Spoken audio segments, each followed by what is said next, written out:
Well, welcome everybody to the show tonight. Round one is in the books, and in typical 2021 fashion, everything did not go as planned. We'll talk about that on the show. Brandon Meisner with you, joined by Chuck Bittner, Devin Albertson, Justin Polizzi, and Matt Witwicky. Chris Ferguson, hopefully, will join us later. He's a traveling man on the way back from Colorado. So, again, round one is in the books, and it was very typical of 2021. We'll talk about those upsets later. For the first time in the playoffs, two teams switched regions. One was victorious, the other was not. Bemidji State, a school, gets their first ever playoff victory. In fact, it was in their first try, and we'll talk about that game. But tonight we start with the biggest upset of the day. Newberry comes away with a 33-30 overtime win over West Florida. The defending champs go down, so we will not have a repeat champion this year. The Newberry defense held West Florida to season lows, passing yards and in total yards. The victory is Newberry's first playoff win since the 2006 season. And, Justin, we talked about this. West Florida has been playing with fire in a number of games this year, and Newberry made them pay yesterday. Yeah, they did. They started out pretty strong. When it came down to it, I felt like when they hit the meat of their conference schedule, they kind of like you alluded to, dance with fire, so to speak, and didn't necessarily play their best football. They got up for that game against Valdosta State last week for a conference championship. First round of the playoffs, they're hosting Newberry, and don't take anything away from that Newberry squad. They went down there and gave West Florida everything they could handle, and then some. So a great win by Coach Knight and his staff at Newberry. They went down there ready to play. They had to travel. It was not an easy trip. They went down there. They took care of business and advanced. And really, West Florida, did not play their best football. I didn't think. I thought they offensively just couldn't get it going. They couldn't do much in terms of offense. Any receivers dropping open passes. Austin Reed underthrowing the ball. Very, very untypical of a West Florida team, I thought. And then defensively, I thought their defense has been the weak part, the weak link in the chain all year, and that showed up yesterday. If they have to rely on their defense to win ball games, they're not going to find a lot of success, I don't think so. But again, a huge win, a great win for Newberry, traveling down there and upsetting the defending national champions. Yeah, Justin, I thought it was just fascinating the way Newberry was able to keep West Florida's passing offense from getting into sync. All day long they found ways to disrupt them. And a little bit of it had to do with West Florida was definitely off. They missed some throws, they missed some catches, but there were a lot of plays where Newberry was able to get pressure coming from directions that they weren't able to pick it up. And it was interesting watching the West Florida broadcast. Early in the game, their broadcast team is kind of looking at one-on-one coverage against Durden and Karan Ashley, and they're looking at that and saying, "Hey, they're one-on-one. There's no deep safety help. That's an opportunity there." And later on, I think they actually even said, Newberry must have a lot of confidence in their corners. And it was probably in the fourth quarter, I got a message from another SAC head coach who told me, "Hey, Chuck, defense travels and Newberry's corners can play." They have some really good corners. So they had a lot of confidence in covering those receivers one-on-one. And they got 3 interceptions, which were just enormous in swinging the tide. They killed a couple of West Florida drives. The end of the first half, they got a pick while West Florida was in the red zone with an opportunity to take the lead. West Florida didn't have a good first half. They had an opportunity to take the lead into the half, and it looked like they were going to do that. Anthony Blue comes up with a big pick to kill that drive. Newberry goes into the half with the lead, and then they come back out in the second half. And, to West Florida's credit, they made a run, and you kind of expect them to do that. They scored 27 unanswered points in that game. And you kind of thought by the time they got to 24-14, 27-14, you kind of think, okay, they're ready to turn it on now. They're going to pull away and they're going to win this game. And Newberry just didn't let them do it. They kept hanging in there. They kept looking for ways to make plays. And it ended up being a huge special teams play that really swung the tide with the blocked punt. So Once they got that, I think it really kind of reignited their offense, because the offense had been in a drought for almost 3 full quarters that they hadn't scored. So that blocked punt, a big play on special teams. How many times do you see that in a game where either a big defensive play or special teams play, it just filters out to the whole team and it just changes the entire complexion of the game. And I really think that happened yesterday. That's what I was most impressed with, was at least Newberry's ability to have a lead, lose the lead, and even see West Florida extend the lead after they'd taken the lead and to come back. And I thought that was extremely impressive. So with that, let's bring on the victorious head coach of the Newberry Wolves. It is Todd Knight joining us from Newberry, a tired Todd Knight, traveling man himself. What time did you get home, did you say last night, Coach? 4 o'clock this morning. So it was a long trip. It was a 9-hour bus ride. And that's pretty tough. We went down on Thursday morning, tried to do everything possible that we could to give ourselves a chance to play well. I felt like if we would have waited and gone down on Friday, I don't think the kids would have got their legs back under them in time. Well, congratulations on the win.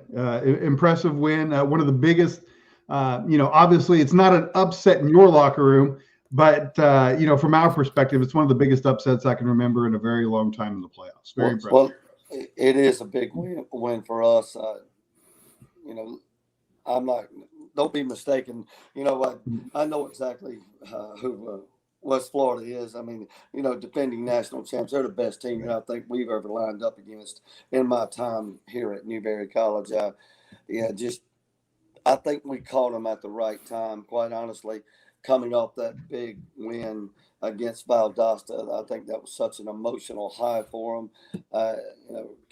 Coach and I talked about it before the game, and I said, "Golly, you put 60 on Valdosta, the number 1 team in the region." And he said, "Well, Coach Knight, it was just our day. Things clicked for us, and I was kind of hoping coming into it that they would be sleepwalking a little bit coming off of that big win, and I think they did early." And we shocked them, and before they could really get it going, wake up and get it really going, it was too late. Coach, it's interesting you mentioned that, because I was watching the West Florida broadcast, and even their broadcast team talked about, that early 14-0 lead that you got out to. It really had an impact on the atmosphere in the stadium. It really kind of just took the air out of things before the game really even got going. How important do you think that was to really just giving your team confidence and really making them believe that they could play with them? Well, I think the kids had confidence coming in there, that they were really jacked up about it, but that was part of the plan, trying to start fast, thinking, again, hoping that they were still kind of on that last ball game, so to speak, still riding that emotional wave of that one, and not quite ready to play this one. Probably overlooking us a little bit, just the way I took it. Yeah, so your defense was just phenomenal all day, Coach. You held one of the best passing offenses in all of D2 to really their worst day of the whole season. How were you able to do that? Well, going into this ball game, what did we really have to lose, right? Nobody picked us. Nobody was going to, except the guys on the bus, the coaching staff and the team. A handful of the Newberry faithful that made the 9-hour trip down. That was about it. So, we went into it saying, look, just pull out all the stops. We brought heat just about all day long. Have a lot of confidence in our 2 corners. They're very good players, very athletic. One's actually been invited to the NFLPA game. The other one, scouts come to practice all the time just to watch those 2 kids. And we kind of said, look, we're going to bet on those 2 kids, and we're going to just keep bringing the heat and changing it up. I think we ran every blitz that we've got in the book, and at halftime we actually drew up a couple of new ones. Yeah, Anthony Blue, I think, is in his 9th year at Newberry, I do believe. And if I can do the paperwork right and get a 10th, I'll take it. So, Coach, what, I think we were really impressed by how you were able to stay in it and rebound after they scored 27 unanswered points. You're still in the ball game at that point. It's a manageable deficit, but they've scored 27 on their home field. It looks like they're about to assert themselves and take control. And then you get the big special teams play.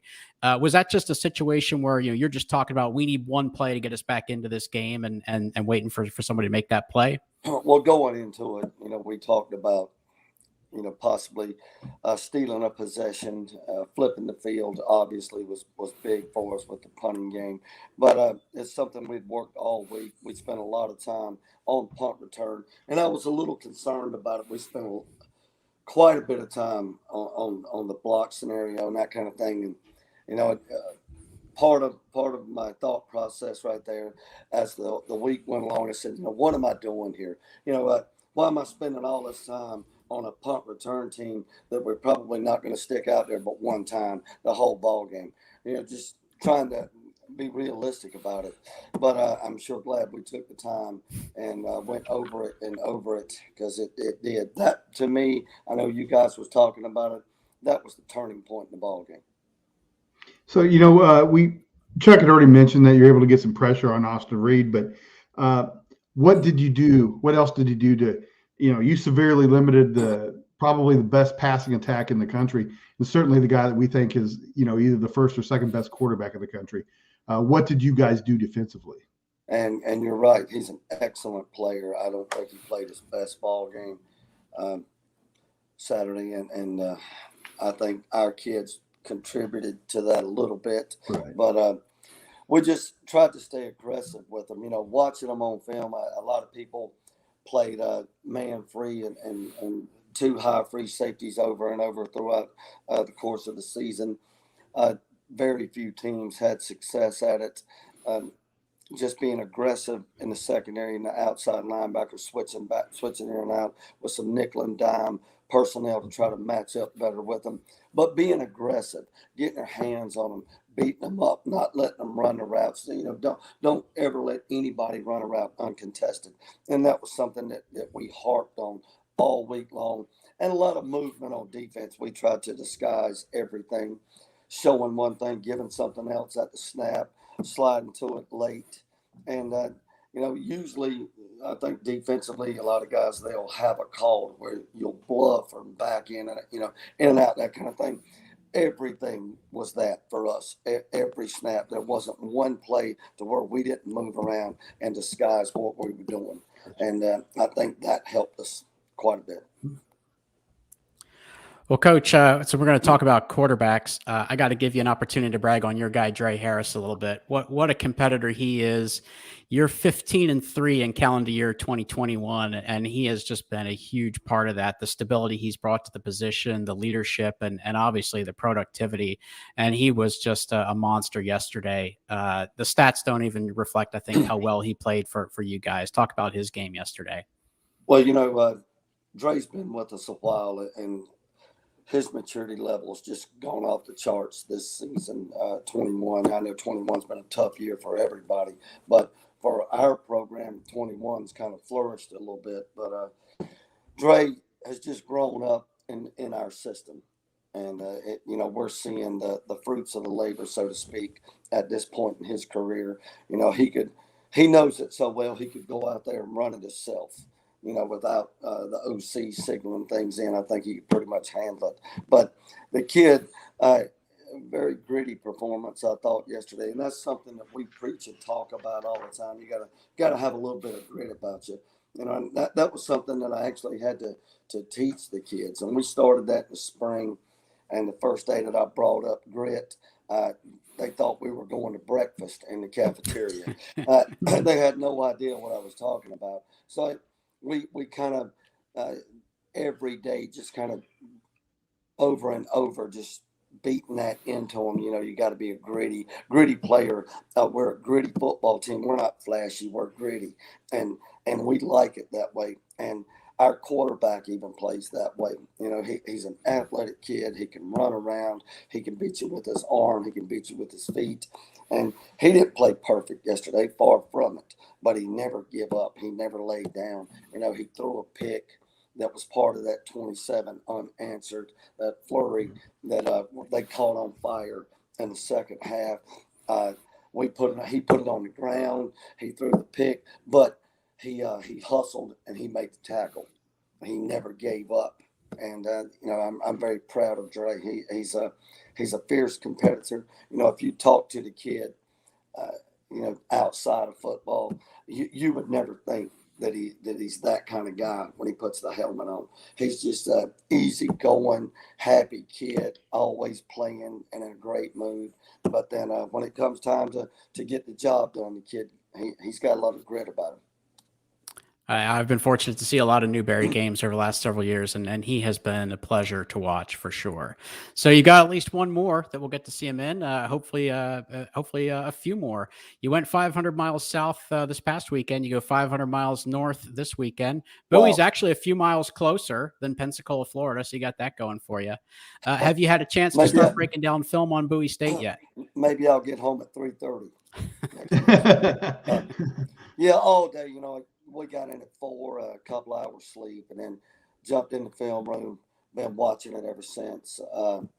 They're an athletic, big athletic team. Defensively, they'll get after you, especially their front four. They'll chase you down from the backside if you try to run it at them. They're big enough and strong enough that they can handle it. You try to run away from them, they're going to catch you. They're very impressive up front. Offensively, everything kind of ties to the quarterback. Again, big, athletic, can run. If this kid cracks it, I don't think we got anybody can catch it. So we're going to have to try to hem him up, keep him in the box. He does a great job on the zone read. Getting on the edge, and he's got a run pass option. It's almost like with this kid, you'd rather him throw the ball. You say, hey, look, keep him in the pocket. Don't let him get outside of it. Don't let him pull it. Give him everything you give him. You got to say, look, this is a give read. But even on film, people are doing that. They're saying, okay, we're trying to force you into giving the football. He's pulling it, running it anyway, and beating you anyway, and you're sitting there waiting on him, and he's going to beat you. So, we got our work cut out for us. It's a totally different animal than what we just went up against, where West Florida wanted to throw it just about every down, and our philosophy was every time they hand it off, be happy. Just laugh about it, get up and go right back to the line of scrimmage. Now, this week, we're going to have to flip and say, okay, every time they throw it, be happy. Laugh about it, go back to the huddle, and let's go to the next play. So we're going to have to change our focus defensively, a little bit different look, not as much blitzing and go calls up front, more smash mouth look, that kind of thing. And offensively, you have to get it out quick, and run game. Yeah, I think it's going to be tough sledding. It was tough sledding against West Florida. They had some impressive kids up front. Good gosh, there was times in the ball game where we just abandoned the run. I said, look, we can't run it. We got to throw it around, and we got to survive it. And we went back to it in overtime, and that paid off for us.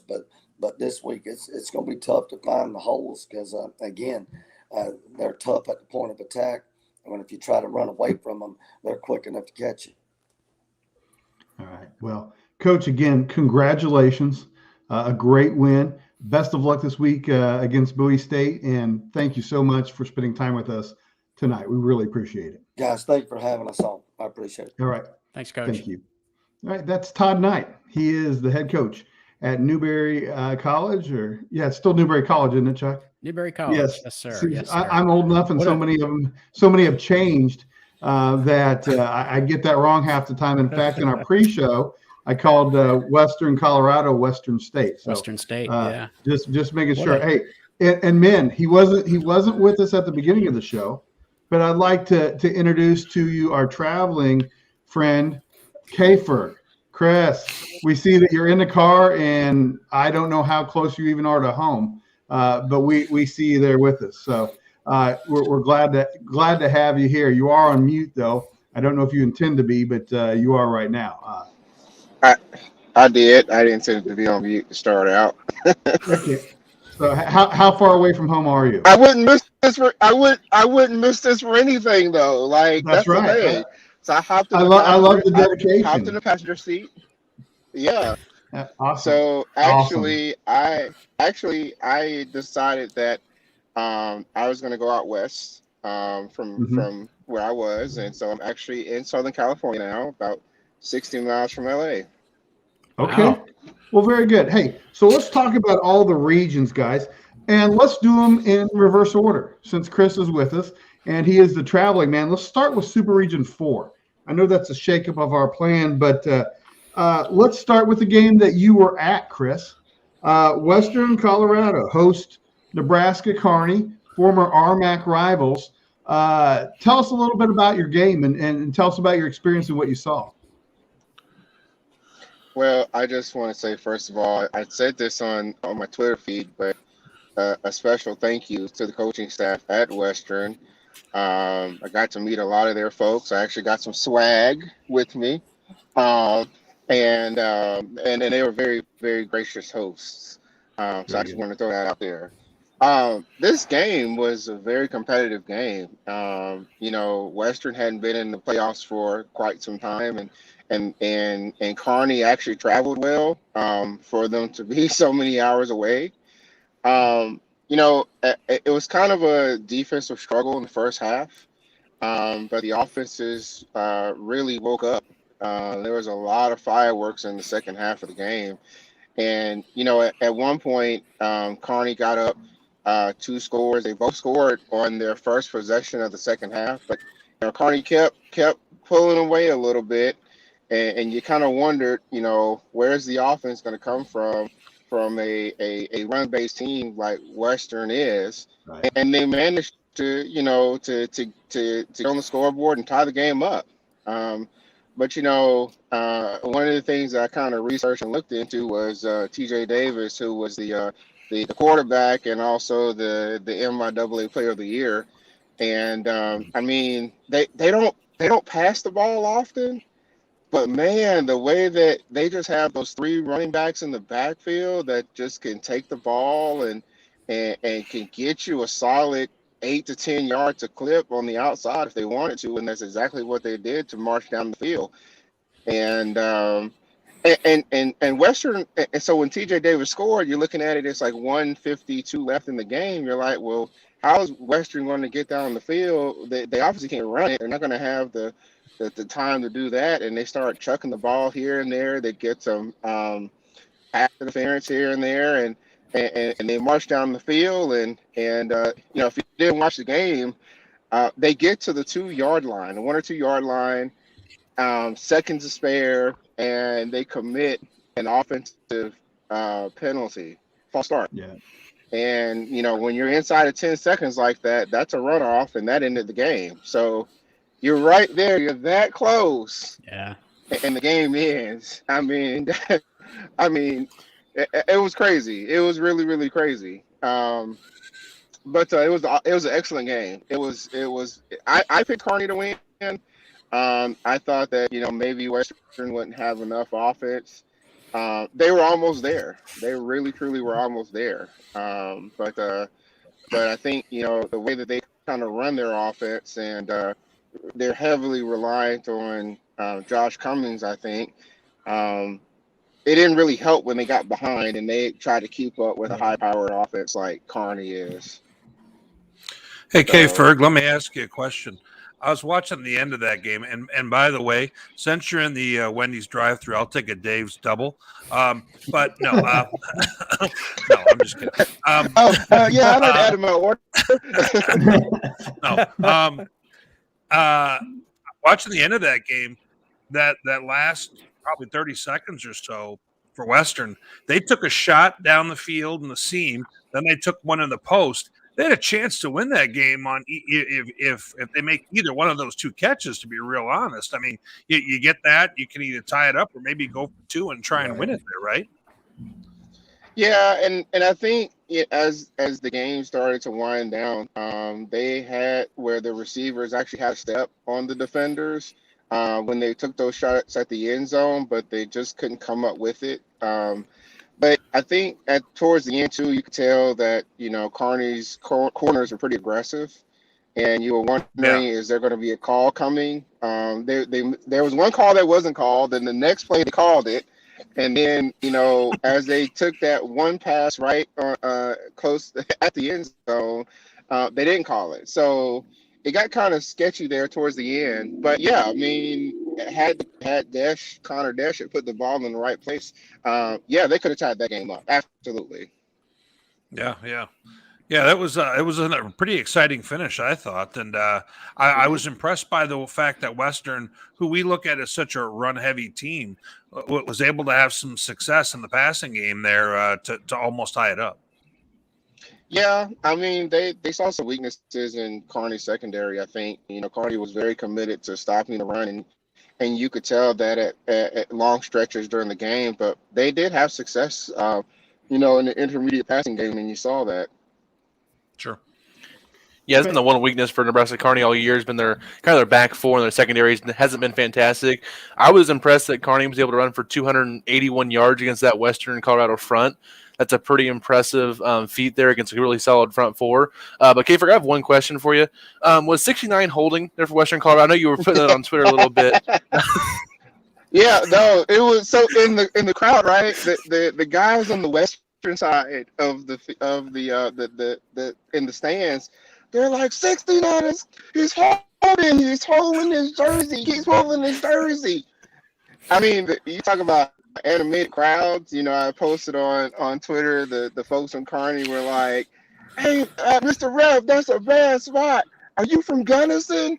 And later I found out that some of the rest were like Seattle and Las Vegas and stuff.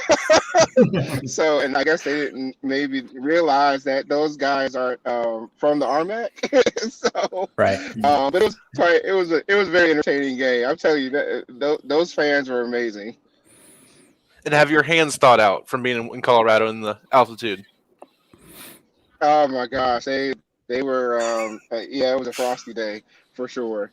46 and it was windy. Actually, when I started driving, I had to cross over another mountain pass, so I did see some snow flurries on the way to Grand Junction. But what a lot of our viewers may not realize, K. Ferg, is that you drove. How many days did this take for you to get there? I mean, you don't live in Colorado. Tell us, give us 2 seconds about, hey, a few day trip and things like that. Yeah, so I drove from Louisiana. I stopped in Dallas for a little bit, and overall, that's probably about a 20-hour trip, 21 hours. So I know when people were asking me, like, how did I end up in Gunnison, Colorado? I drove, and they were just mind blown, right?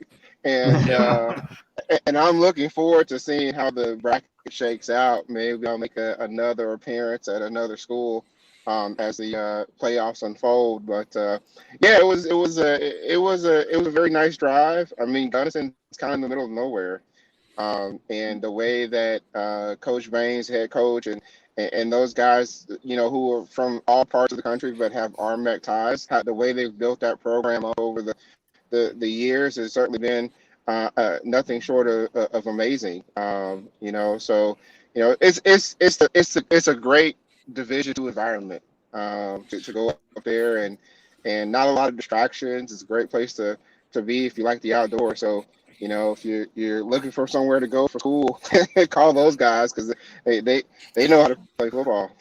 Ferg, I noticed that you had your royal blue D2 football shirt on, and we could see you in the shot. Did you consider bringing a coat at any point? I layered up. I had three shirts on. Oh, okay. So I layered up so I could look fashionable. The beard gives him all the insulation he needs. Yes. All beard Okay, and Chris, we we're don't have proud your map behind you today. So we don't have your map behind you today, so we don't get that good view for the show.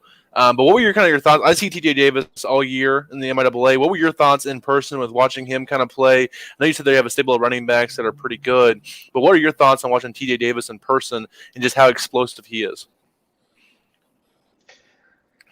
The fact that TJ Davis, it has that stable of running back just makes him even more lethal. Because you have people like Montrezl Jackson who could take the ball, and now you've got to defend three guys who could equally run pretty quickly and run those sweeps and everything. So, I thought that, his decision making was exceptional in this game.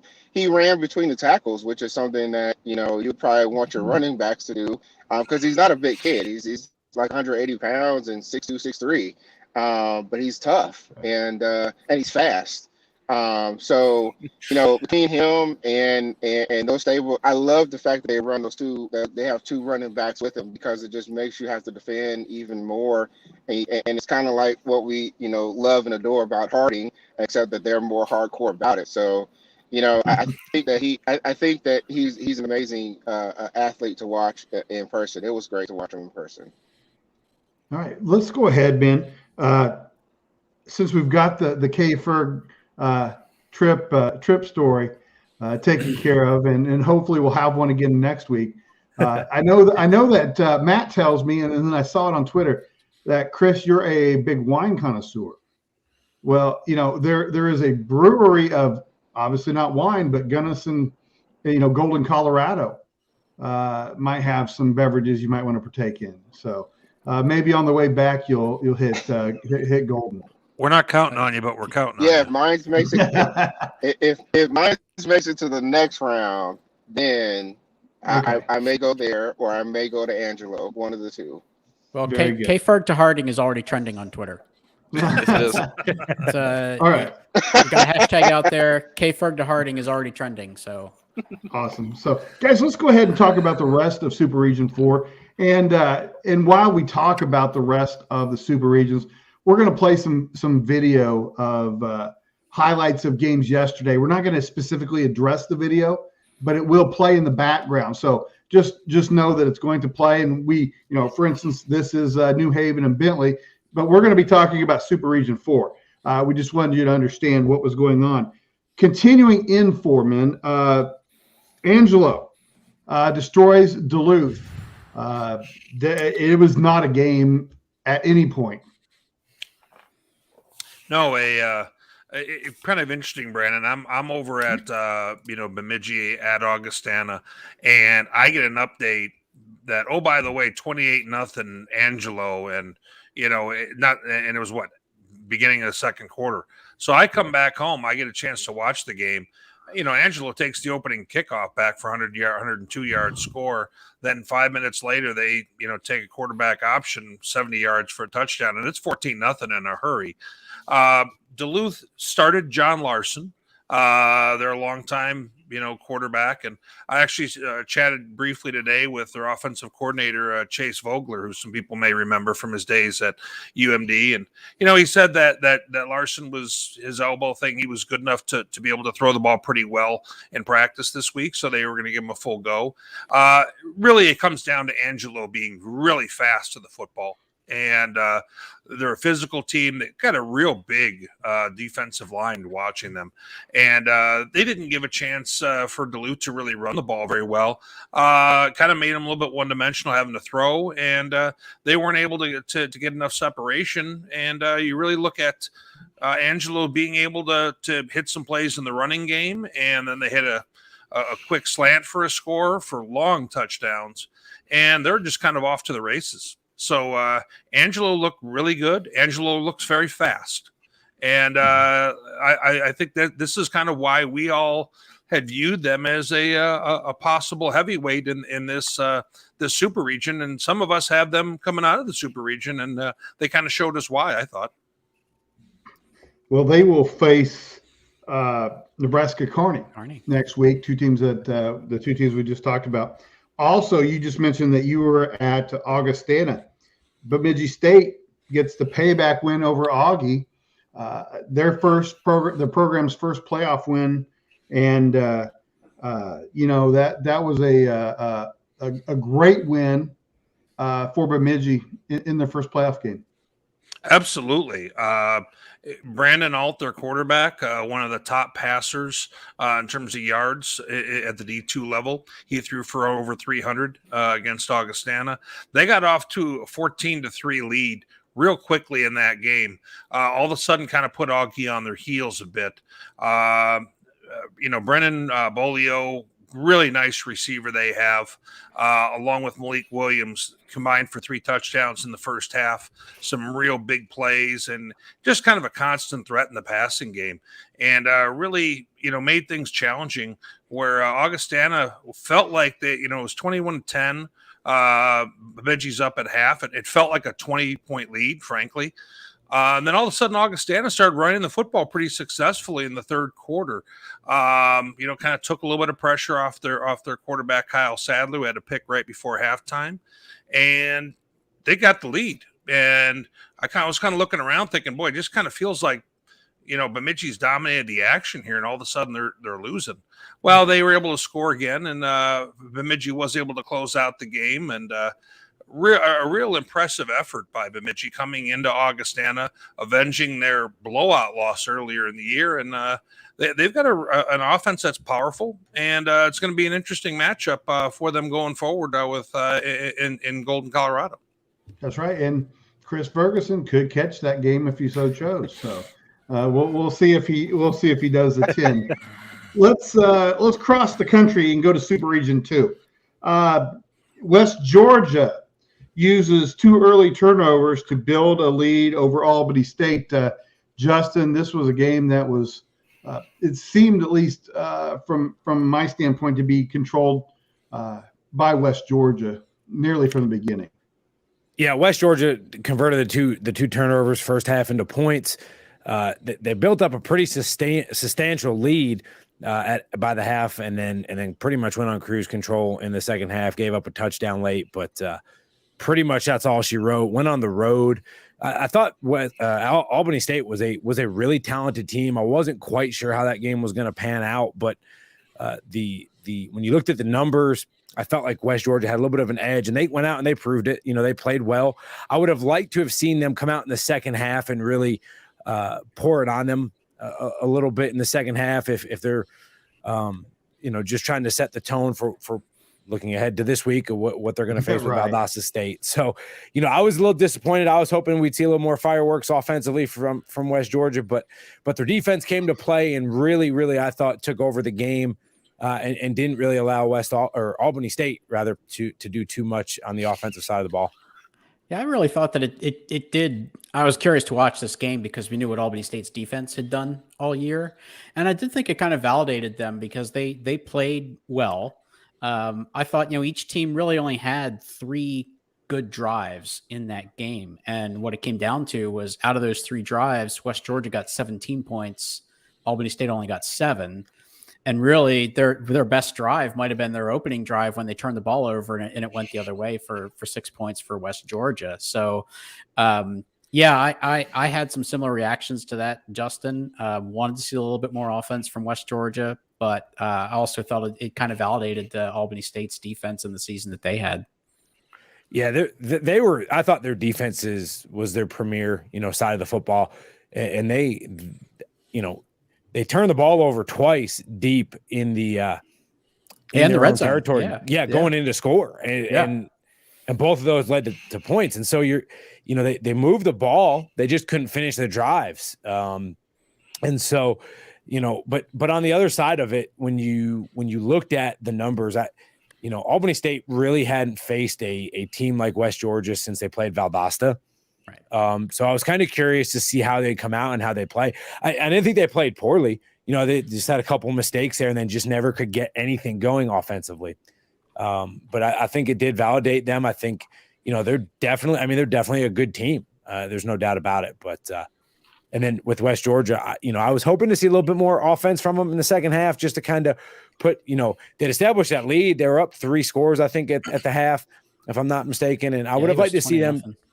Yeah, I would have liked to see them, pour it on a little bit just to kind of ramp it up, I guess, for this week. Selfishly, I'm like, hey, it's going to be a good game. But I would have liked to have seen that because I think they're going to play it's always tough to beat a team twice. So I think Valdosta will have their hands full, but I think it sets up a prime matchup in Super Region 2 for round 2. Right. So next week in Super Region 2, we will have West Georgia at Valdosta State and Newberry at Bowie State. So some interesting games, obviously one old and one new in a sense. So that is what's going on in Super Region 2. Let's go on and talk about Super Region 1. New Haven overwhelms Bentley. Chuck, is a repeat of the last time they played. Yeah, I don't know why I went with Bentley when we did the picks last week. I really don't. Other than, I do think Bentley is a good football team. I had some confidence in their running game, but maybe I think I was just looking at that, can you really beat the same team twice in 3 weeks? And so I went with Bentley, but New Haven's they're just the better team. There's nothing really flashy about New Haven.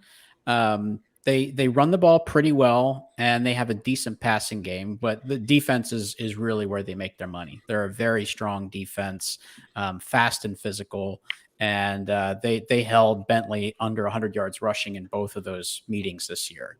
So another just really impressive performance for New Haven. Great result for them.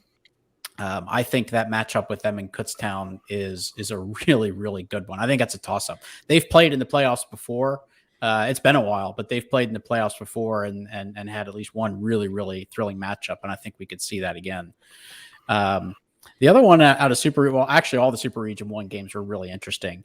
Shepherd really kind of had to hang on against a very inspired Findlay team. We kind of touched on this a little bit. I think we all felt that Shepherd was going to win that game, but sometimes those teams that sneak in with the last bid or through earned access can be very, very dangerous. Or West Florida has been that team that kind of gets in as a low seed in years past. So we kind of felt that, Shepherd should win that game, but Findlay could be dangerous. Findlay had a great game plan and they executed very well. They coached very aggressively. They went for fourth downs. They had some trick plays. They had some fake punts. They just did a little bit of everything to try to win that game, and it almost worked. So just a tremendous performance for them. And then in the third game, Notre Dame had a 20-point lead over Slippery Rock at the half. And, that looked like they're just going to cruise in the second half and kind of come home with an easy victory and set up for round 2.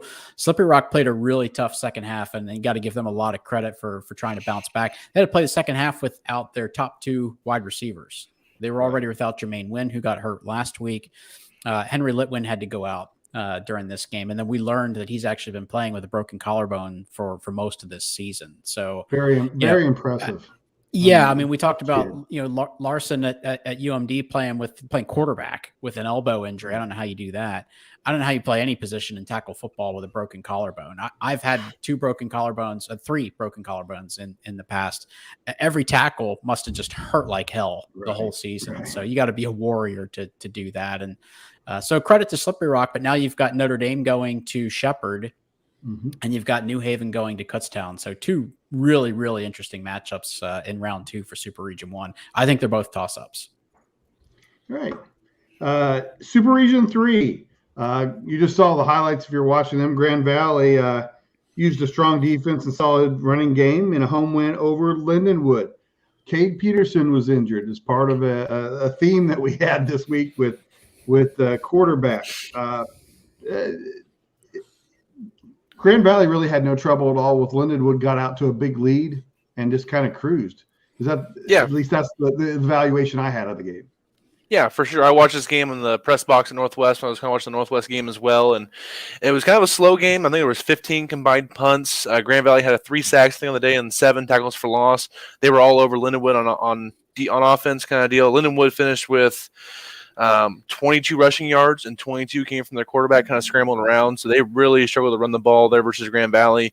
And you're one-dimensional like that with your third-string quarterback, that's not going to work out too well. So Grand Valley did a good job of kind of suffocating them, had a solid running game, and was able to kind of grind out a win versus Lindenwood. They'll play much better next week when they play Ferris State to get a move on. But they did what they had to do to get a win over Lindenwood, played good defense, established the running game kind of deal, and did what they needed to do. Also in Super Region 3, the game you just mentioned, Devin, Northwest has no trouble at all with Central Washington. But Mike Hohensee left the game with an injury. Yeah, that was not great. Northwest was up 13-7 at the time, and they were rolling on offense. They had scored in their first 2 drives. Their third drive, they ran a flea flicker, and the running back, when he pitched it back to Hohensee, the ball was loose and fumbled. That's how Central Washington scored their first touchdown. They got in the red zone off that turnover. But Braden Wright came in. He was the starter to start the year. He had an injury off the field that he was able to come back now and be the backup. He came in and played really well. So we were really happy to see what Braden Wright did in that relief role. He was able to hit some guys downfield, make the throws need to happen. It was just an overwhelming matchup at the line of scrimmage for Northwest and Central Washington. I know Central Washington finished with, I think it was 83 yards rushing, but 82 yards rushing. 73 came in the last drive against the second stringers for Northwest. They couldn't run the ball at all versus the Bearcats.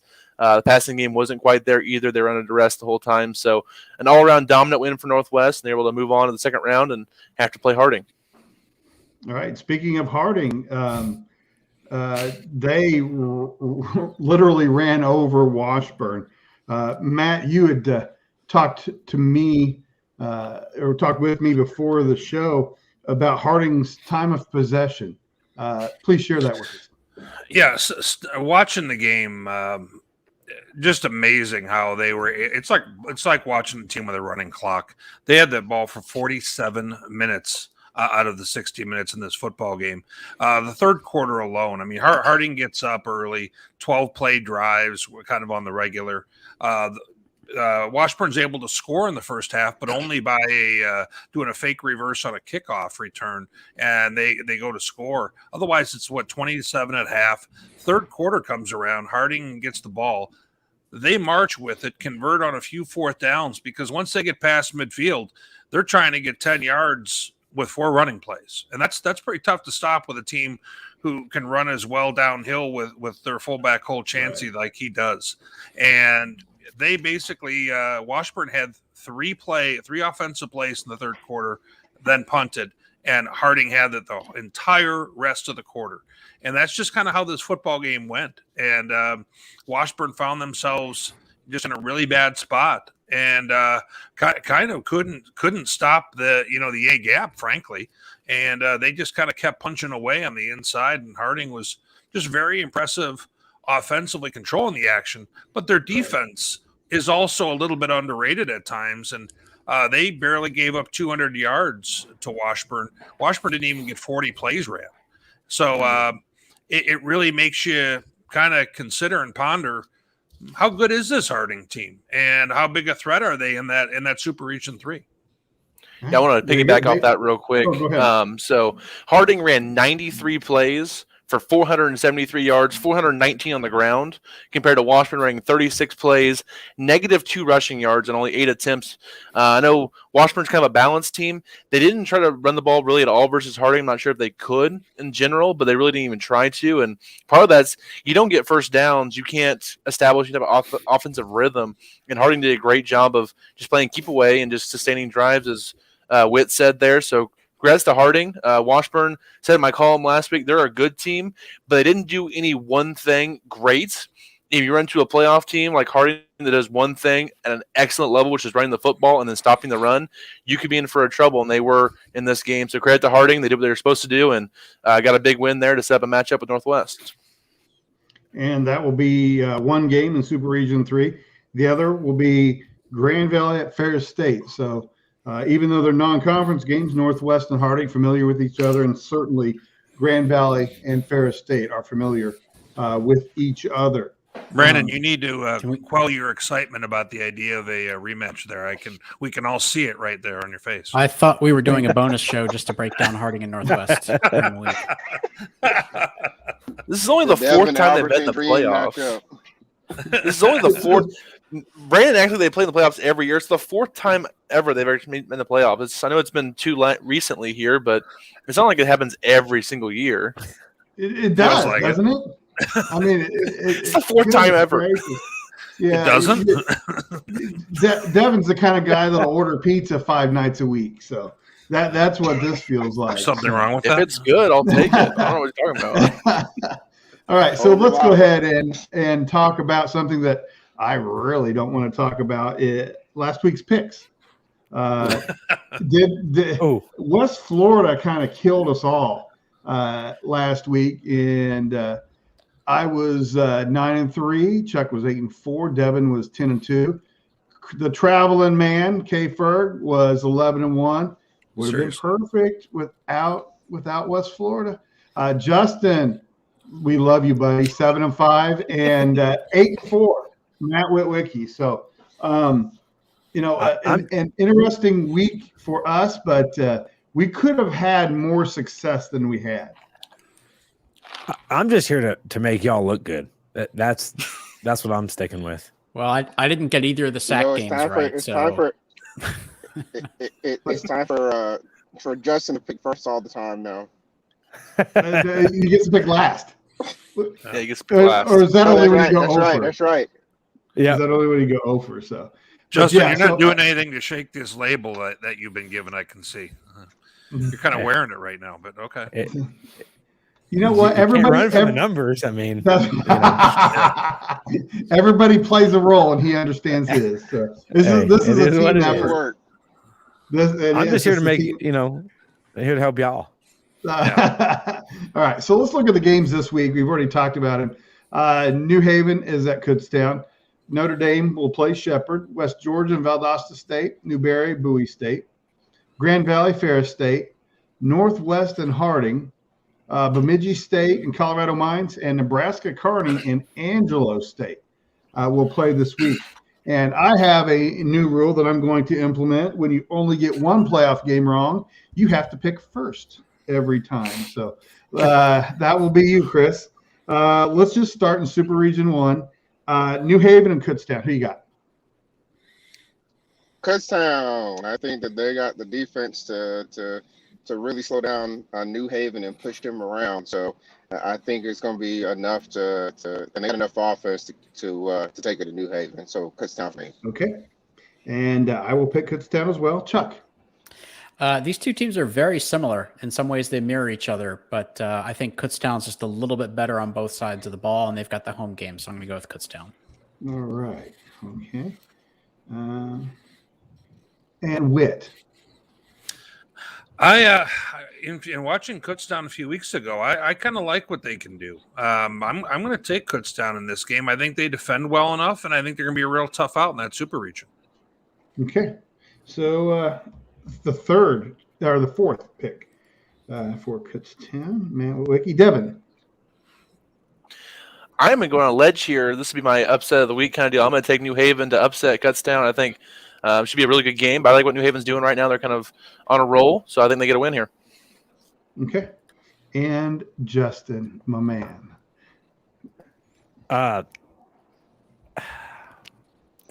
going to take Kutztown. All right. I'm going to take Very Kutztown. good. I am more confident now. Now, let me ask Brandon: Did we get everyone to pick that game so far? I'm sorry. Yes, 1, 2, 3, Okay. 4. Yes, 6. Okay, yes. so guys, just for entertainment purposes, I happen to look up on the computer ratings for Massey just to see what they picked for each one of these games. For what it's worth, they have Kutztown by 5.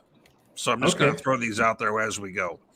Okay, that'll be interesting. We'll include Massey in the pick'em.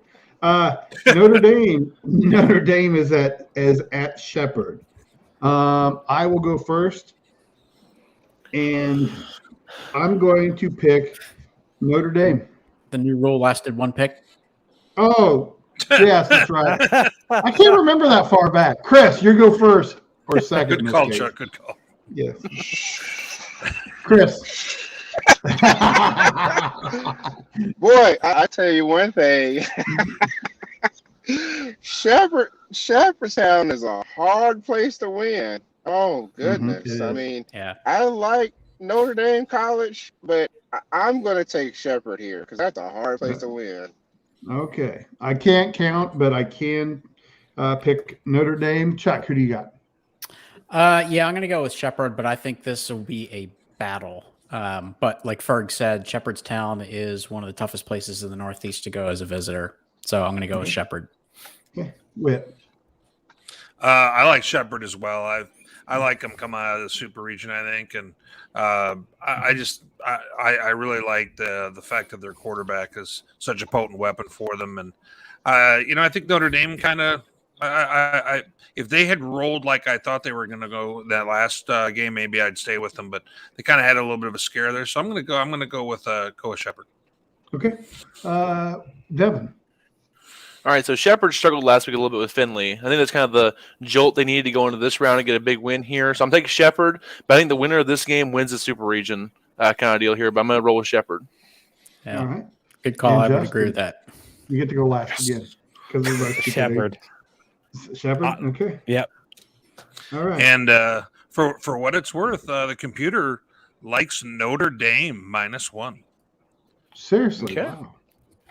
Huh. Well, I mean, in my bracket, I picked Shepherd to win the Super Region, but I'm just feeling something different this week. So let's look at Super Region 2. First game, West Georgia, Valdosta State. Chris, I didn't forget you this time. You go first. Ooh, this is also very tempting to pick the underdog here, but I'm going to roll with Valdosta State. I think that it's going to be another really tough, close matchup. All right. And Chuck. I'll skip myself. Chuck, who you got? Sorry, which game was it? Oh, Shepherd, West Georgia, Valdosta State. I am very tempted to go with the upset here, but I'm not going to go against Valdosta State. Okay. Matt. I've been riding with Valdosta State all year. I'm not going to stop now. I think that they're going to be set for a bit of a rebound game after the West Florida loss. So I like them here. Okay. How about you, Devin? I think the same thing. They're kind of stewing after 2 weeks. After losing to West Florida, got a little bye week, maybe rest up a little bit, get a little healthier. There is some rust concerns possibly there, but I think Valdosta State, they're too well coached and too talented. Give me them in this game. West Florida could give them a game, though. I just think Valdosta is better. Okay. Justin. I think it's always tough to beat somebody 2 times in one season, but I think the bye week is going to help more than that. So I'm going to stay with Valdosta State. I think they, like you said, they're kind of stewing on that 2 weeks of loss, and that bye week's going to help them. I think get some guys back, get some guys healthy. So Valdosta State. Okay. Brandon, did you go already? Did you go already? I'm going to pick Valdosta right now. Okay. Which I obviously means West Georgia is going to win. Because if we unanimously pick a Gulf South team, it's over for you. So who did Massey have with? The computer likes Valdosta by a touchdown. Okay. All right. In Super Region 3, we have Grand Valley and Ferris. Wait a minute. Hold up. Oh, Chris, I got you first. How do you forget about Newberry and Bowie? Yeah, you forgot about okay, the most sorry. important game on the map. On the entire schedule. Thanks, guys. And the CIAA. Total disrespect. That's fine. All right, what would you guys like to talk about? Whoa. There we go.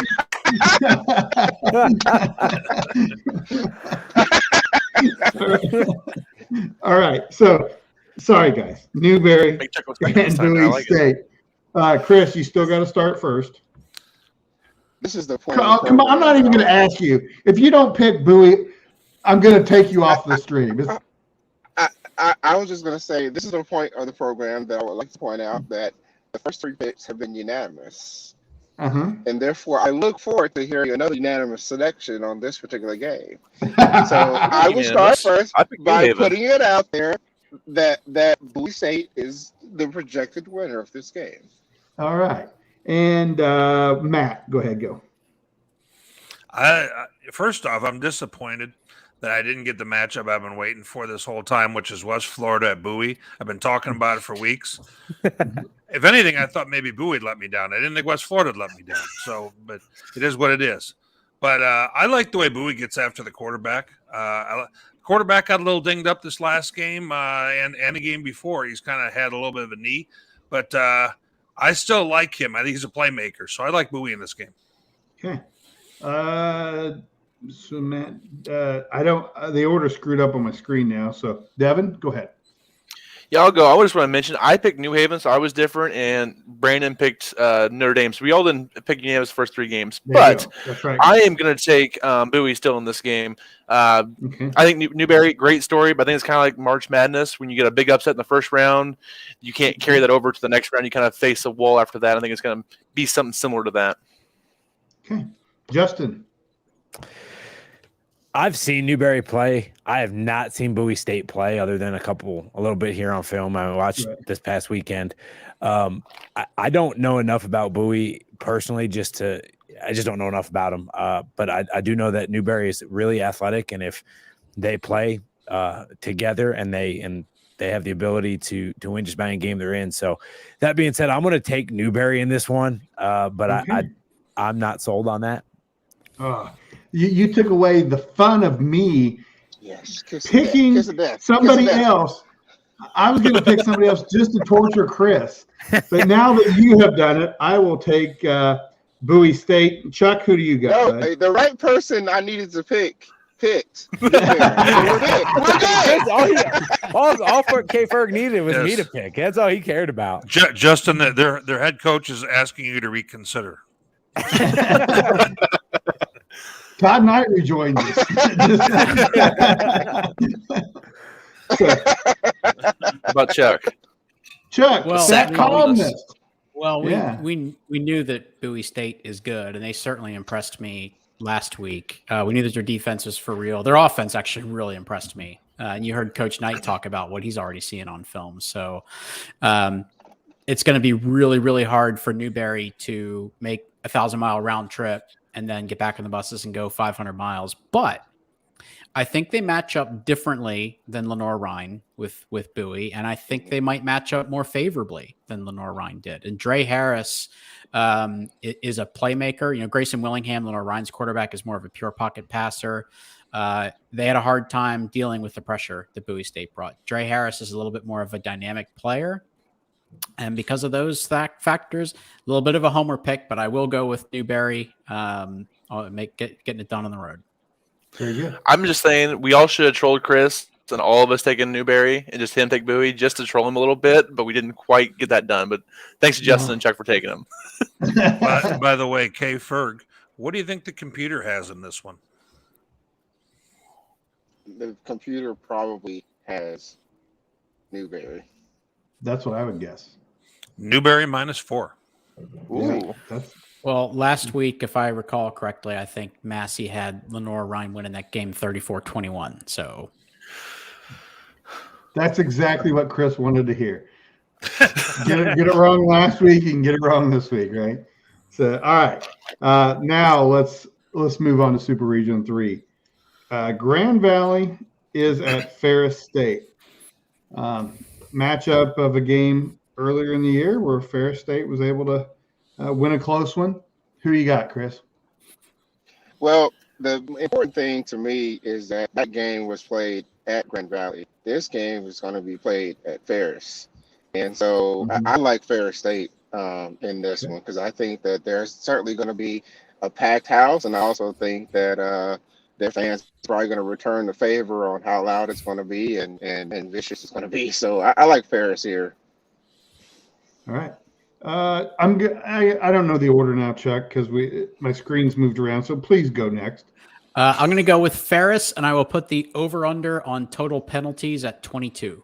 I love it. I love Vegas D2 prop bets here from the show. I love it. All right. I picked Grand Valley to win earlier in the year, and I'm going to stick. Man, it's tough. I'm going to stick with it, even though there's a quarterback issue. I'm going to stick with Grand Valley and pick the Lakers to win. Matt. Ferg, I would love to see a big crowd there, but given it's going to be Thanksgiving weekend, I got a feeling we're going to see a lot of friends and family only crowd. But with the uncertainty that Grand Valley kind of has with the quarterback position right now, and I thought that they were a little underwhelming against Lindenwood, only putting up 20 points. I got to go with Ferris here, and I think Ferris may end up winning by a few scores. Okay. Devin. I want to take Grand Valley in this game. I really do, for selfish reasons, aka Northwest getting a home game possibly in the next round. But as you said, I don't think Grand Valley's playing all that great right now.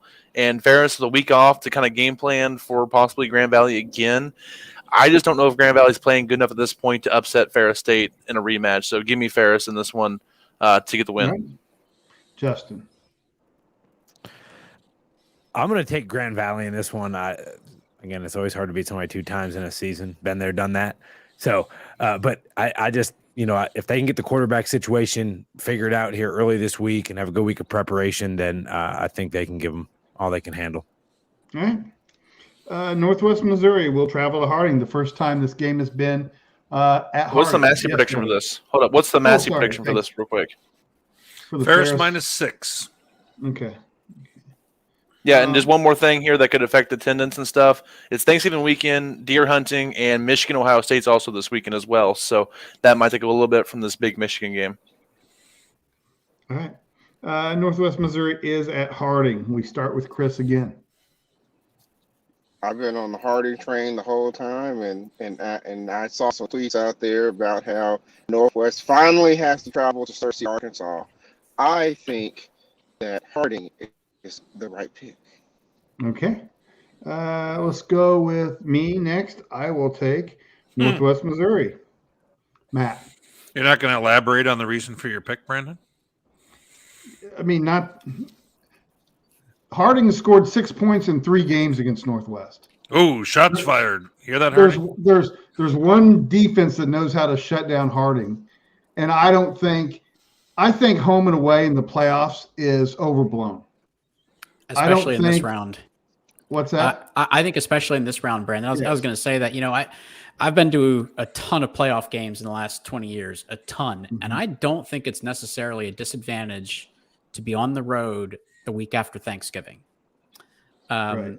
It varies place to place, but a lot of times in this round, you see very sparse attendance. Students are away. They're not back on campus. It's cold. It's dark. It's miserable in a lot of places. I agree totally. And remember, with playoff games, you don't get free for anybody, so it's not uncommon to see attendance go down in playoff games, not up. So I don't think it's necessarily a disadvantage to be on the road in this round. Obviously, I just think that I just think that this particular matchup where they see each other so often in the playoffs that every year Harding, I think is just excited to get Northwest to travel to them this time. Not that it's going to make a difference in playoff attendance, but certainly has to feel good for them. All right, so let's go ahead with the picks, Matt. Yeah. First off, Harding threw 3 passes this last week. Runner was 4. Yeah, I'm going to set the over/under now with a probably more competitive game at 5 for passes for Harding. And by the way, they did connect on a 50-yard score on one of them. I just thought I'd point that out. I'm going to go with the K Ferg has been all over the picks so far, and in watching Harding, I thought Harding is going to be really excited about seeing the Bearcats come on down to Searcy. And I think this is the time where Harding gets them. I think the first team to 10 wins. All right. Devin Albertson. Okay, so I understand Harding might be ready to see Northwest and everything like that, but head coach Rich Wright sees the triple option and starts licking his lips because the dive must die, and that's kind of their hashtag and ready to go for this week. That's what they do every time they play the triple option. It's just what they do. Rich Wright does not get beat by the traditional option offense. It just doesn't happen. Northwest, they have the best run defense in the nation against the best run offense in the nation, and I'm going to roll with the Northwest front 7. Cats by 90, the dive must die. So I'll give some bulletin board material for the guys down in Searcy. I just don't know. It's going to be a great game. Harding has a fantastic defense. We mentioned that earlier. So Northwest might win this game 14-13 or maybe 20-14 because they miss an extra point because their kicking game is not good at this point. But I think Northwest wins this game and grind it out. It's going to be an ugly football game, but it's going to be a beautiful one at the same time. So give me Northwest. The whole hour and a half it takes to play it. Exactly. This is like having Bearcat Barstool in the room here with you two, I tell you. I mean, you might as well just say I picked Northwest because I have a Northwest 3. He left it at that. I trust Rich Wright in that defense. I picked Ferris State to win the region, so it has nothing to do with that. But all right, Justin.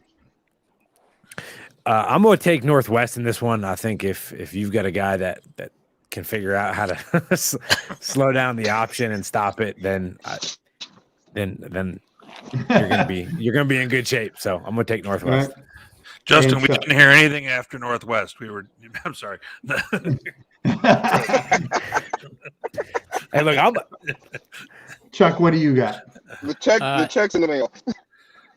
Thank you. That's what I was going to say. I take bribes. Northwest Missouri State has the best defense in Division II. We've talked about some other teams this year, but Northwest has the best defense in Division II. I worry about their offense a little bit in this game because we know that Harding also has a really, really good defense. So I could definitely see this being low scoring, but I'm going to go with what two head coaches messaged me yesterday during the Newberry West Florida game and told me defense travels, and they are not wrong. So I'm going with Northwest. All right. And Massey. one thing before we go to the Massey prediction for this one, Northwest, if Hohensie's out, it does hurt their passing game. Braden Wright's probably a better runner, but he's an inconsistent passer. He had some good pass plays versus Central Washington, but they weren't the prettiest of throws. So that could be one thing that could throw off the Northwest offense as well, is having the backup quarterback possibly having to play or hobbled Hohensie. So we'll see what happens there. What's the Massey prediction? Devin, I thought he looked good on that zone read play they did to the left of the tight end for what it's worth. I thought he made some throws, but I get you. Of course, since Massey is in love with the MIAA, yes, they are. That's good for about 7 points itself. But Northwest is a 4-point favorite according to the Massey. Okay. So they like Harding quite a bit, to be honest. Yeah. Super Region 4, Bemidji State at Colorado Mines. Chris, what do you got? I pondered this game for about 2 hours on my drive today because Mines is just not really the offense I want them to be. But Bemidji, I don't think has the defense to keep up. It's a trendy upset pick, but to pick Bemidji, but I'm going to stick with Mines on this one. Okay. This is a tough one to pick. All right, let's go with Devin now. I will take the trendy upset pick. I'll take Bemidji State. I love their offense in this one. It could be difficult playing against that Mines defense, but I have a feeling with Bemidji. I didn't pick them last week. I'm kind of kicking myself for it a little bit. So give me Bemidji State. Give me the Beavers. Okay. Justin. I'm going to take School of Mines, Colorado School of Mines in this one. I picked Bemidji last week, but I just think the bye week will get Colorado School of Mines right, and that's who I think is going to win. No worries. Chuck. I'm going to go with the trendy upset here, too. I'm going to go with Bemidji State. Okay. I'll pick Mines. An upset wouldn't be a shock to me, but I'm going to go ahead and pick Mines. And Whit. Yeah. I've thought about this game quite a bit myself, and I was originally just assuming that I'd be taking Mines in this game. Then I watched Bemidji defended Augustana real well, and Augustana is a better offense than Mines, to be real frank. So in taking kind of a further look at, I don't know if Mines has seen a team who can sling it quite like Bemidji can, and some of the matchup problems that they can cause people. So I'm actually going to go with Bemidji as well. Okay. All right, very good. And for what it's worth, the computer has this one as Mines by 15. Wow. Okay. Wow is right. Mm-hmm. No love for the Northern Beavers. Sun. No love. No love for the Northern Sun. Well, it's all about the columnists. Last game, Nebraska Kearney is at Angelo State. K. Ferg, start us off. Well, this is where my love for Kearney ends because I'm going to be the GSC. I mean, not GSC. The LSC. The LSC homer here, and I'm going to go with Angelo. I do think that they're a much tougher team in general to defend, and I love the run game. So and they have a lot to work with. So Angelo for me. All right, Justin. I didn't pick either one of these teams, or I guess I did, but I'm going to take Angelo State in this one. Okay. Devin. I want to take Nebraska Kearney, but as I said last week, I don't trust their defense a whole lot, especially on the back end. And Angelo State, they're so fast, as Whit said there, versus Duluth. I think that speed's going to kill Kearney on the outside for that. So give me Angelo State to end Nebraska Kearney's really good season in the second round. All right. Whit. Yeah, I think that DJ Davis is going to be a handful for anybody, I think. But that all said, I just don't trust the Kearney defense enough, and I think they have their upset. I don't think that they win here. I think that they can stay with them for a while, but I like Angelo pulling away. Okay. I believe in Angelo State as well. And Chuck? It'll be fun to watch. It'll be fun to watch TJ Davis and UNK against that Angelo defense, but I have a lot of faith in that unit, and I have Angelo State winning that region, so I'm going to go with Angelo. All right. What's Massey say, Matt? Yeah, the computer has Angelo -3 once again. MIAA love, but some interesting. I just thought I'd point out the computer because I think there's some interesting numbers like the Mines -15, and frankly, this Angelo game, probably the two most interesting. I thought Chris might find the Newberry game interesting. Yeah. So you guys, Well, Chuck we and I already were know on. the CFW gets no love.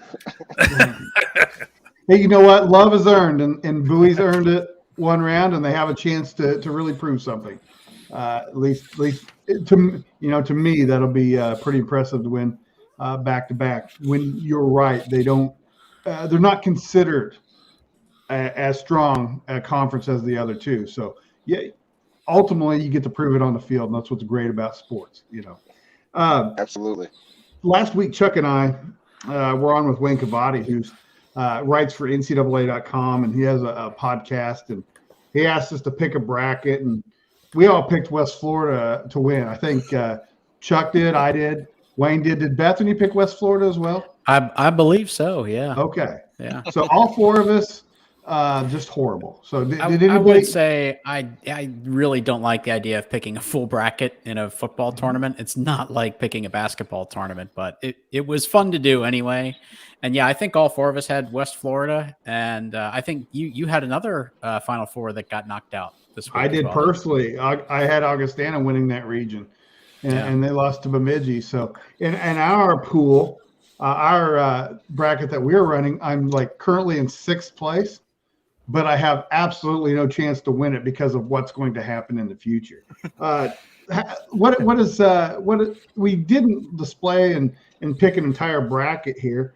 For anybody who did pick in our D2Football.com pool, how do your brackets look?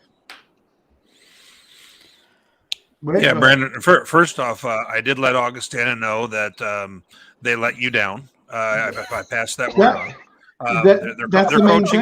Their coaching staff was pretty concerned about that after their loss, that they let you down. But they should be. Yep, it was important to them at that point. But I appreciate that. I had I took Shepherd, and I took Ferris State, I took Valdosta, and I took ASU. So the combination of those four, I'm alive in all four, of course. So I feel pretty good about myself. And then I've gotten my final. I've got a repeat of the 2018 championship. I've got Valdosta beating Ferris again. So that's kind of what we and for all those who are tuning in, we kind of figured that since we didn't get a chance to kind of speak to who we had winning it all at the beginning of the tournament and stuff, we figured we'd kind of chat a little bit about this. Now, how about for those who didn't get a chance, Brandon, to see the show, who did you have in your Final Four, and Chuck and your winner and so forth as well? Well, in mine, I had the two we talked about that obviously are no longer part of it, and then I also had Ferris and Shepherd. So even though I picked, picking a bracket is, in some ways Chuck is right. Picking that bracket is very different than how you feel each individual week, and to me they're two different things. And honestly, they're fun for me. I don't, if I win or lose, I'm not that competitive about that stuff. But I got 2 left, but I'm currently in 6, and I just know it's going to get worse and worse. If I have to cancel it, I will. But hopefully, I will be able to ride the entire tournament. Oh, who did I have in mind? Sure, I'll talk about mine. It's not like anybody here holds bad picks over your head. Nope, never. That never happens here. Never here. They've never done that here. I had Shepherd, West Florida, Northwest Missouri, and Angelo State as the Final Four. Now, I will remind everyone, when you get down to the Final Four, we don't really know what the pairings would be. Right. At this point. So I actually had no number 1 seeds in my Final Four. I had 2 2s and 2 3s. So I was projecting that the matchups would be Northwest against Angelo, I think. And it doesn't matter. I had Northwest and West Florida in the finals and West Florida winning. Yep. Did anybody else pick a bracket? Justin. I was under the impression when we're doing the show, we just kind of extend with us. So I didn't fill the bracket online. No, Whatever I do here, we'll go on with me. But if I had to pick a Final Four at this point, I'd probably go Shepherd, Valdosta, Ferris, Angelo. Be my picks for the Final Four. Well, just to We're not letting you do that at this point. Yeah. Yeah. It wouldn't have changed much from last week. I looked at the brackets, the official one that we're running. 25 people had picked West Florida to win. So 25% of the bracket is already incorrect with this national champion pick. After that, Valdosta State, 15 people picked Valdosta, 18 picked Ferris, 23 picked Northwest, 5 picked Harding, and that's as far as I got down the list. Armo got 5 entries in? Yes. He knows how to set up multiple email addresses and accounts. So yes.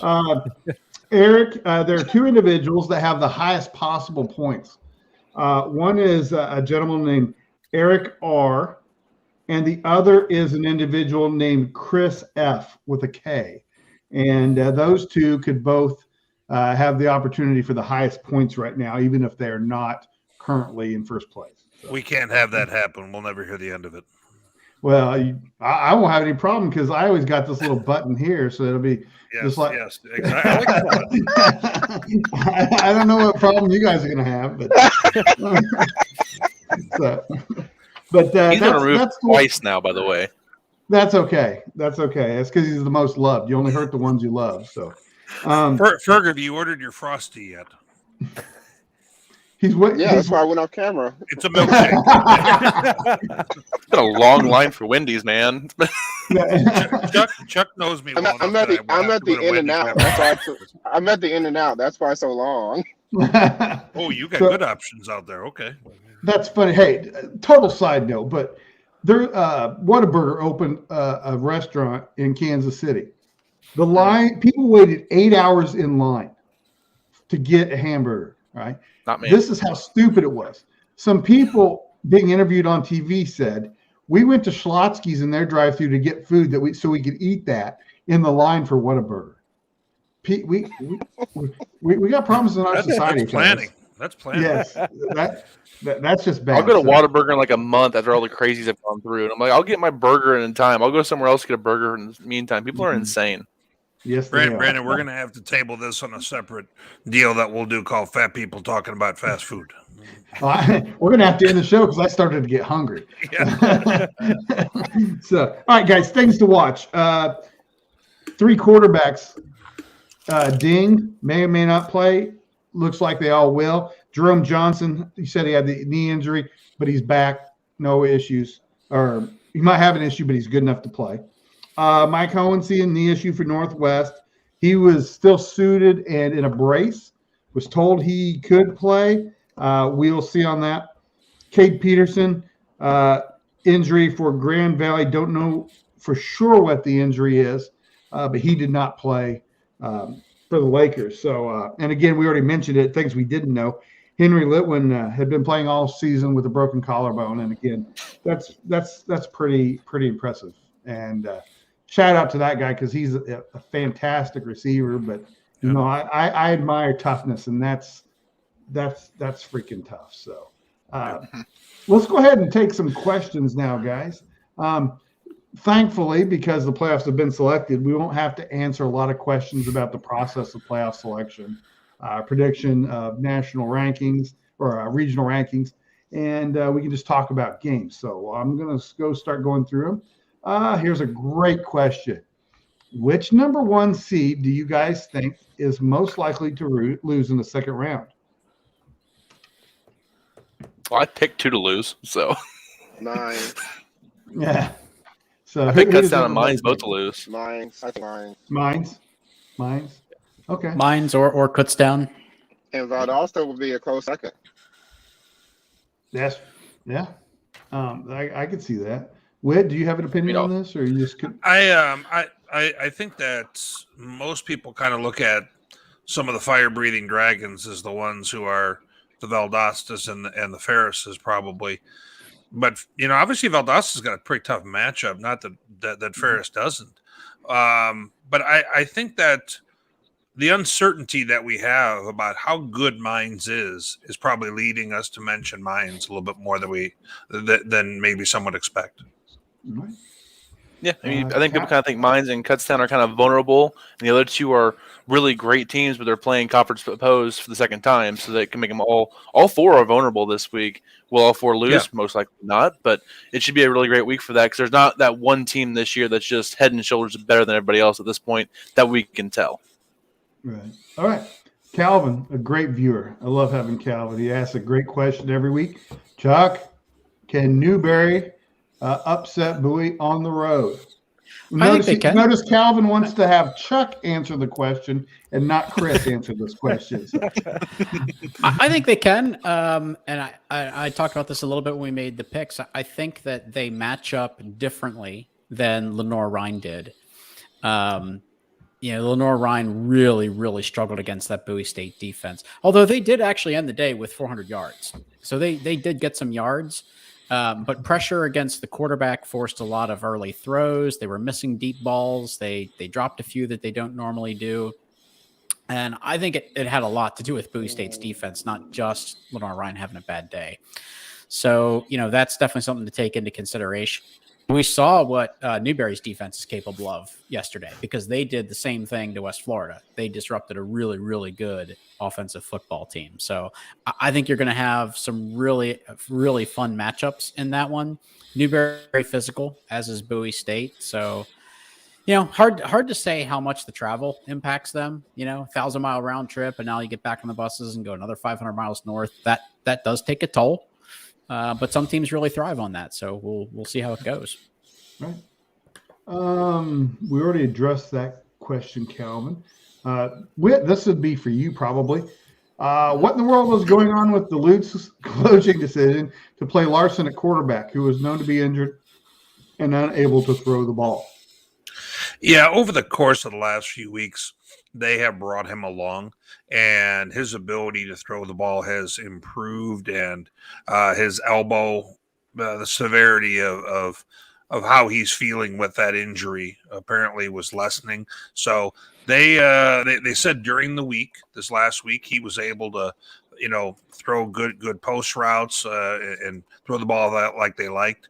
At the very start of the football game, one of the first plays they ran was a deep ball down the sideline to Armani Carmichael, and they completed it. And but the problem was that was kind of few and far between. So I think that it's one of those things that he's been such a star for them that Duluth wanted to give him every opportunity to go out and prove something in what would ultimately be his last game.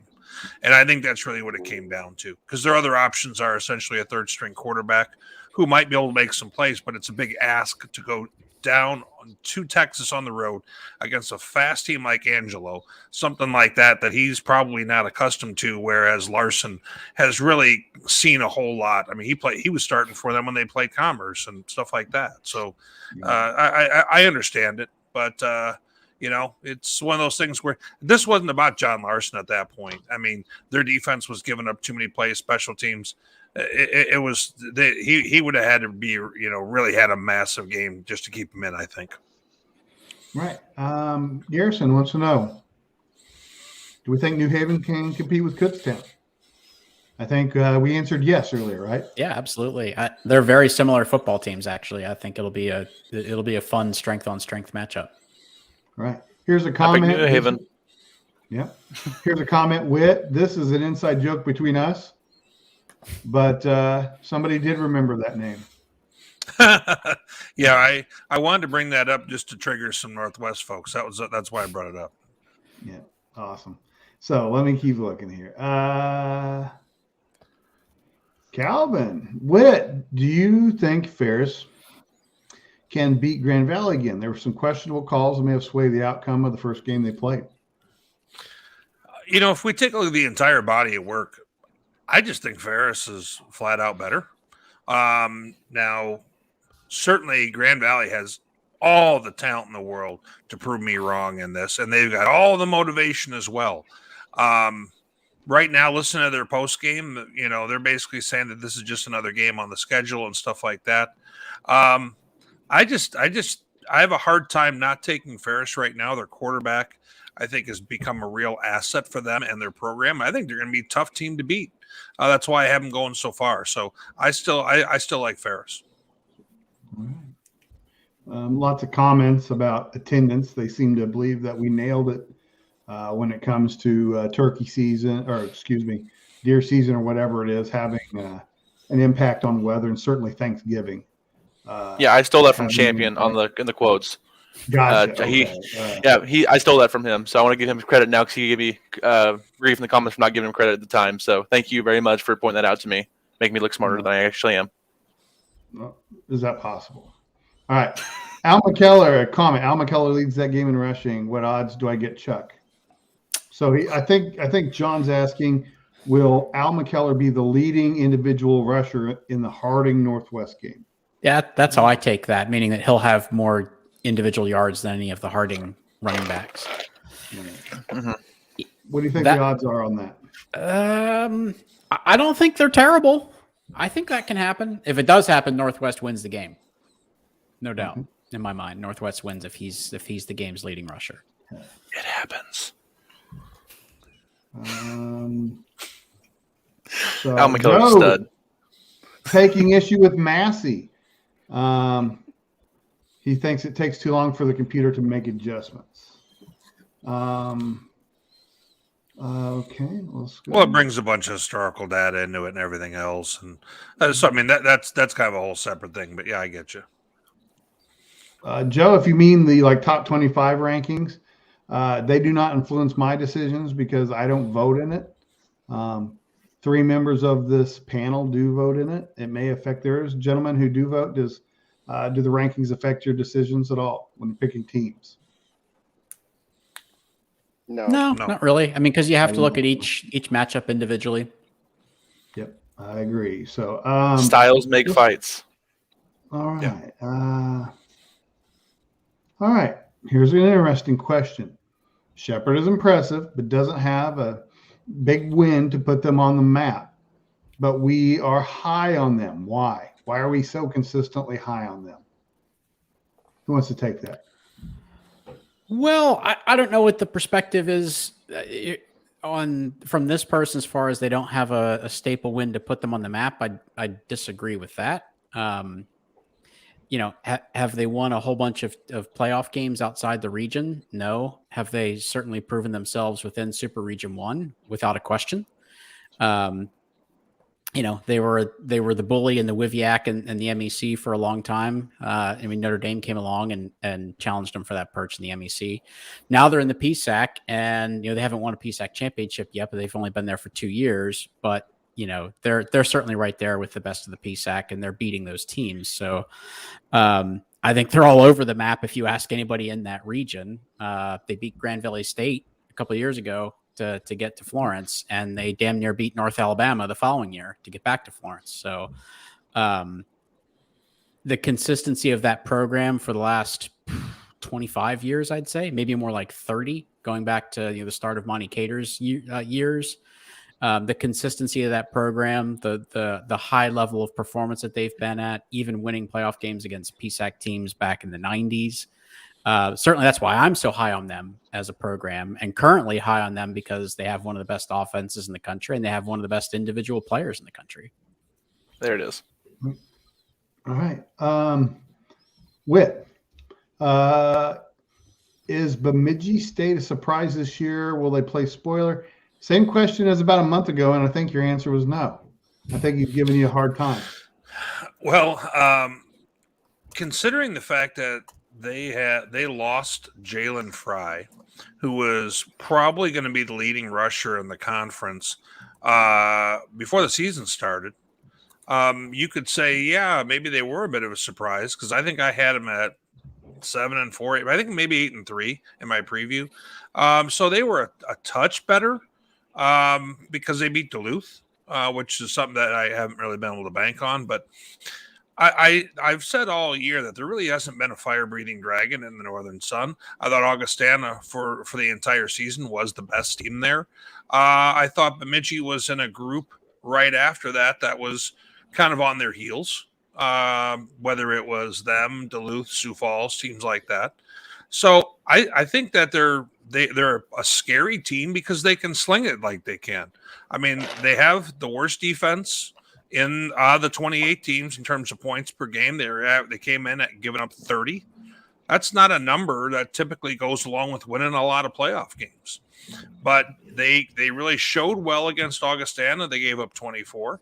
So I think they have enough firepower that they can't be ignored. Which is kind of why we're all looking at them like they have a coin flip chance of winning in Colorado. All right. Here is an awesome question. What region do you think is the easiest to come out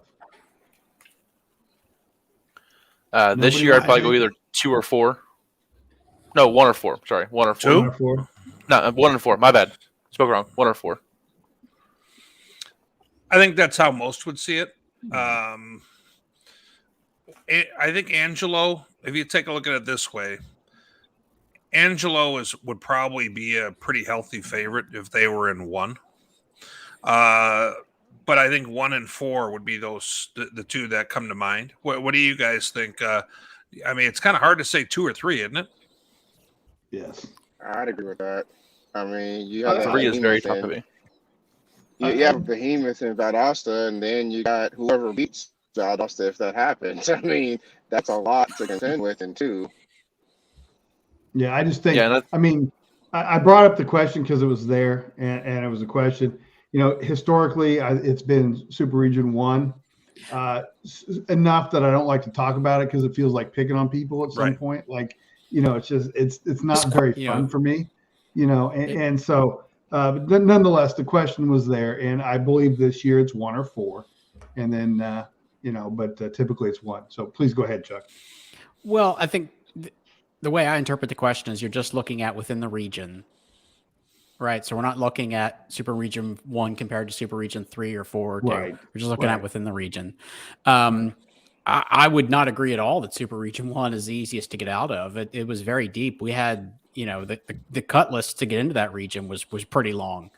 I think it's a very competitive field in Super Region 1. Now, is the Super Region 1 winner going to advance beyond that? I do not believe so. That's a fair point, yeah.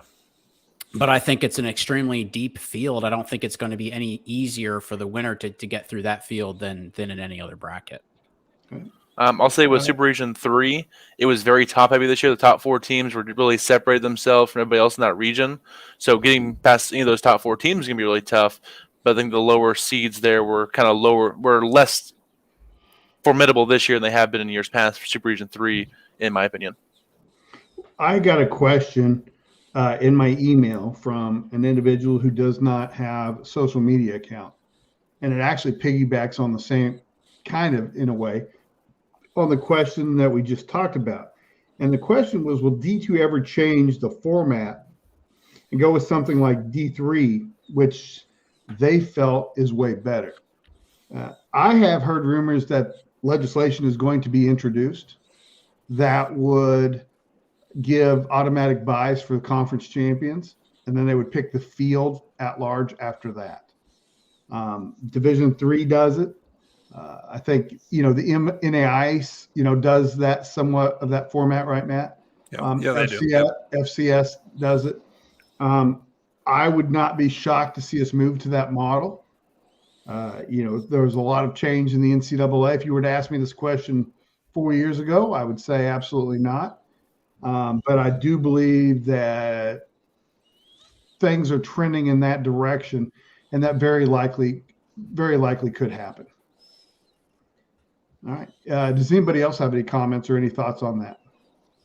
Good or Well, I bad? think it just puts a little bit more weight on that conference championship. I mean, I Right. know that there were some comments made about, what if a school that had 4 or 5 wins or won the conference championship, but I mean, it happens in basketball all the time where somebody I that has agree. Yes. and it's not just HBCUs either. We've seen that, like I think Georgia won the conference one year, and they were like a 13 or 14 seed in March Madness. I mean, it Right. happens. So, I think it's really the right way to go overall.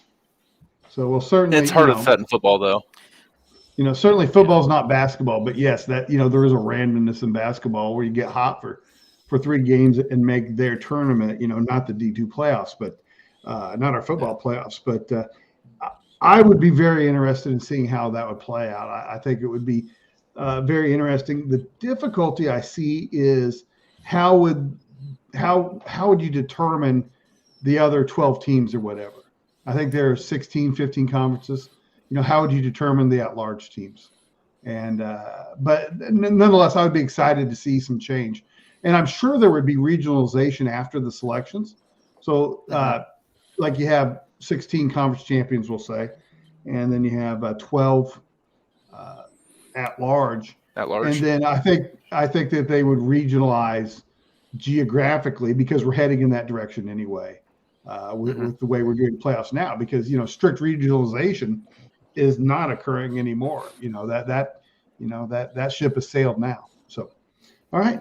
Yeah, I'll just add in on that. I'll just piggyback off that real quick. Yep. I think there'd be less uproar of a team like Findlay making the playoffs over Cal in this situation as well, because you'd already know you win your conference, you get in the playoffs. It's not Findlay versus Cal for the selection process. Findlay's already in. Cal's got to get an at-large bid after that. So I think it would help people rationalize the earned access automatic bids a little better with that as well. Mm-hmm. Right. And I think there'll be a lot, like football coaches would understand it better too. They understand. Football coaches, you have a hard time.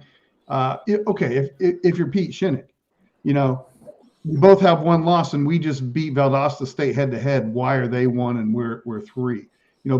Football coaches see that head to head, and they also see the value in winning a conference championship, which I don't value that much now. Under a different system, obviously, I would have to, and I would. Football coaches shouldn't necessarily run things, but it would certainly be something that they understood more. Justin, I was trying to think of some smart aleck comment about football coaches, but I didn't want to throw everybody else under the bus while I was going to do that to you. So, all right, guys. Yeah. All right, guys. Before we leave, anybody else have anything else? We need to get off our chest. Festivus is coming up, right? So, all right. So let's Hammer turkey. Yeah, let's thank. Want to thank Your News Now, WDVM, KSLT, News Press Now, WTNK, and Midco Sports for the highlights that we used. Thank you very much. Also, Harding Athletics and some other organizations. Again, don't forget to like and subscribe. There's a button in the lower right that will allow you to do that. Tell your friends about us. You are our marketing team. We'll be here again next week at 7 p.m. Central. We'll be down to 8 teams next week. And again, as we leave, we want to thank all of you who have supported the site. And if you can support the site, please do so. We would greatly appreciate it. But until